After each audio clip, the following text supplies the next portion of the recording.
सालों से artificial intelligence के फ्यूचर को एक टू हॉर्स रेस माना जाता था। एक तरफ यूनाइटेड स्टेट का कॉरपोरेट लेड मॉडल है जो प्राइवेट प्लेटफॉर्म चलाते हैं, और दूसरी तरफ चाइना का स्टेट लेड अप्रोच जो गवर्नमेंट चलाती है। लेकिन क्या कोई तीसरा रास्ता यानी थर्ड वे हो सकता है जहां देश की बड़ी टेक मोनोपोलीज या जियोपॉलिटिक्स अलाइनमेंट में ना फंसे?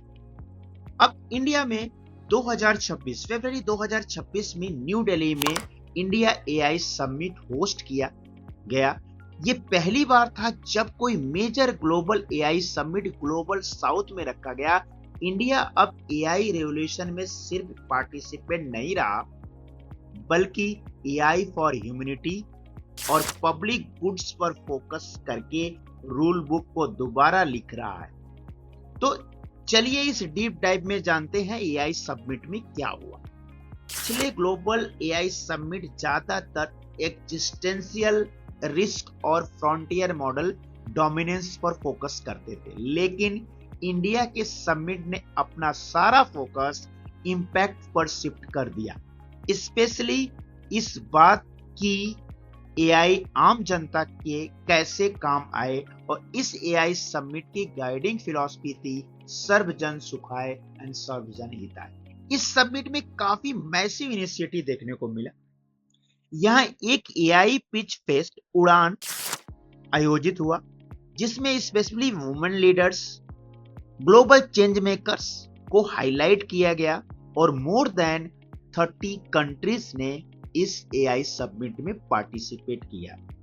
लेकिन ये समिट सिर्फ एक शोकेस नहीं था, ये इंडिया का मैसिव एआई इंफ्रास्ट्रक्चर प्लान का लॉन्च पैड था। इंडिया एक सॉवरेन एआई स्टेक बना रहा है। इसका मतलब है एआई के हर लेयर पर अपना कंट्रोल रखना, और एनर्जी और चिप्स से लेकर डेटा सेंटर, मॉडल और एवरीडे एप्लीकेशन तक हर एक चीज पे कंट्रोल रखना। यह है मीनिंग सॉवरेन एआई का। इस मिशन में इंडिया ने 10,000 करोड़ का मैसिव इन्वेस्टमेंट भी किया है, बजट इन्वेस्टमेंट किया है। देश ने कंप्यूटर पावर एवरीवेयर अवेलेबल कराने के लिए 10,000 करोड़ का बजट बनाया है। इनफैक्ट 38,000 से ज्यादा जीपीयू ऑन बोर्ड कर लिए हैं, जो स्टार्टअप और रिसर्च को हाई सब्सिडी पर सिर्फ 65 रुपीज पर आवर पर अवेलेबल कराए गए हैं। और हमारा सबसे बड़ा सीक्रेट वीपन क्या है? डिजिटल पब्लिक इंफ्रास्ट्रक्चर, ये है डीपीआई। जैसे आधार, यूपीआई ने पेमेंट सिस्टम में इंडिया में बदले, अब एआई इन्हीं पब्लिक रेल पर एंकर कर रहा है ताकि एआई ओपन हो, एफोर्डेबल हो और सबके लिए एक्सेसिबल हो, ना कि कुछ मैसिव टेक जाइंट के कंट्रोल में हो।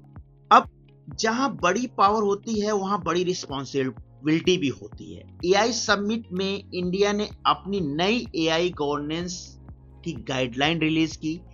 इस गाइडलाइन में इनोवेशन पर ब्रेक लगाने के बजाय इंडिया ने एक प्रिंसिपल फ्रेमवर्क नेटवर्क बनाया जिसको 7 सूत्रा बोलते हैं।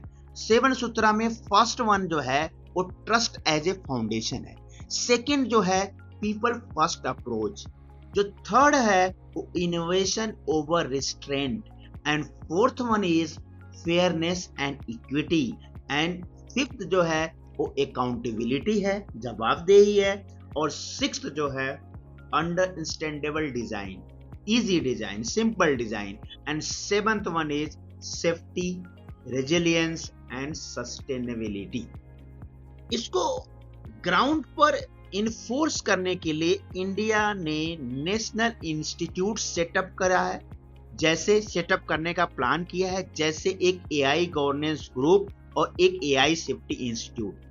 ये एक बहुत ही प्रैक्टिकल अप्रोच है जो रिजिड और स्ट्रिक्ट एआई लॉ बनाने की जगह फ्लेक्सिबल रूल और प्रैक्टिकल सेफ्टी मेजर को कंबाइन करता है। लेकिन सब कुछ सिर्फ टेक ऑप्टिमिज्म नहीं होता है। समिट में इंडिया के चीफ इकोनॉमिक एडवाइजर ने एक वार्निंग भी दी है Sometimes we उन्होंने। all feel that technology eventually generates more jobs than it displaces. That is true. But the key word is eventually. What happens between now and eventually is critical. And that is where I think we need to create supporting institutions, enabling institutions to train them, to prepare them, and academic curriculums have to change, workplace practices have to change. बताया है कि India को अपनी rapid growth workforce के लिए 2030 तक हर साल लगभग 8 मिलियन जॉब क्रिएट करनी होगी। अगर एआई का आना इंडियन वर्कफोर्स के स्केलिंग से ज्यादा फास्ट हुआ तो देश अपना मैसिव डेमोग्राफिक डिविडेंड खो सकता है और इनइक्वालिटी बढ़ सकती है। और अभी तक इंडिया में सिर्फ 4.4% पॉपुलेशन ही फॉर्मली स्किल्ड है। हालांकि अगर इंडिया ने इसको सही से हैंडल कर लिया तो इकोनॉमिक फायदा बहुत मैसिव है। एआई एडॉप्टेशन से 2035 तक इंडिया की जीडीपी में 1.7 ट्रिलियन का एडिशन हो सकता है। इसको तैयार करने के लिए गवर्नमेंट एग्रेसिव स्किलिंग इनिशिएटिव चला रही है। 570 एआई डेटा लैब टायर 2 और टायर 3 सिटी में सेटअप किए गए हैं और हजारों PhD, post graduate and under graduate student को सपोर्ट किया जा रहा है।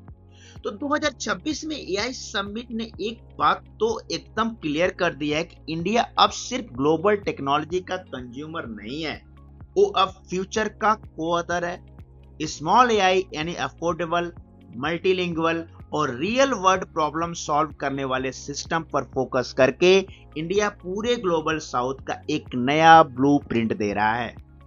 वो ये प्रूव कर रहा है कि ह्यूमन एम्बुडेंस और मशीन इंटेलिजेंस एक दूसरे को अंडरमाइन न करके एक दूसरे के साथ भी चल सकते हैं। आपको क्या लगता है इंडिया का एआई थर्ड वे के बारे में? क्या पब्लिक गुड्स की तरह एआई को बिल्ड करना सच में यूएस और चाइना के डोमिनेंस को चैलेंज कर पाएगा?